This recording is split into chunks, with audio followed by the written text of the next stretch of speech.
All right, let's dive into one of the most electric, game-changing tactics in all of football, the team press. But look, we're not talking about just running around like crazy. We're talking about running smart. We're going to break down how you can turn that disorganized scramble for the ball into a synchronized, cohesive, and honestly, a totally devastating weapon. So let me ask you something.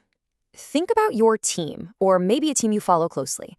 When they try to press, what does it actually look like? Is it a hungry wolf pack moving and hunting together? Or is it more like one player charges in, gets bypassed, then another player tries, and then another, and they're all just wasting energy in this chaotic solo effort? If that sounds a little too familiar, don't worry, you are definitely not alone. But there is a much, much smarter way to do this.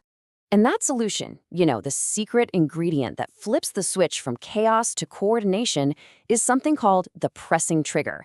This is the absolute key that unlocks the collective power of your entire team, making sure everyone acts like a single intelligent unit. So what in the world is a pressing trigger? It's actually really simple, but it's incredibly powerful.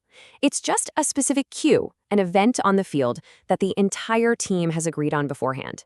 The second that thing happens, it is a green light. And not just for one player, but for everybody. It's the signal that screams, "Go, right now, all together." And this really shows you the night and day difference. See, individual pressing is reactive, it's messy, and frankly, it is just exhausting. But with triggered pressing, the whole game changes. Suddenly, it's synchronized. It's super efficient with your team's energy, and it becomes devastatingly effective. You basically stop chasing shadows, and you start setting traps. Okay, so what do these triggers actually look like in a real game? How do you know when it's the right time to launch the press? Well, let's break down two of the most common and effective signals your team can start using, like today. Think of these as your big green lights. First up, the bad touch. Come on, we've all seen this a million times. A player gets a pass, but it kind of bounces off their foot, or they take a heavy touch and the ball gets 2 or 3 feet away from them. That split second right there, that's your trigger. The opponent is suddenly off balance. Their head is probably down, and they are completely vulnerable. It is the perfect moment for the whole team to just collapse on them. Now, the second signal is the pass direction cue. This one's a little more subtle, a little more tactical. So imagine the other team plays a pass out to their fullback, who's stuck over by the sideline. That's a trigger. And why? Well, because that sideline is basically an extra defender, right? The player has nowhere to go on one side. Your team sees that pass go wide, and as one unit, they shift over, cutting off all the passing lanes and basically trapping that player against the line.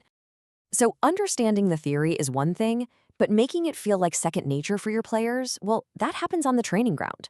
So let's walk through a really simple but effective drill that will help hardwire these triggers into your team's brain. Okay, here's the drill. You just set up a simple 6-on-6 game. Now, the rule for the defending team is absolutely crucial. You are not allowed to press aggressively unless one of your triggers happens. So, either a bad touch from an opponent or that specific pass out wide we just talked about.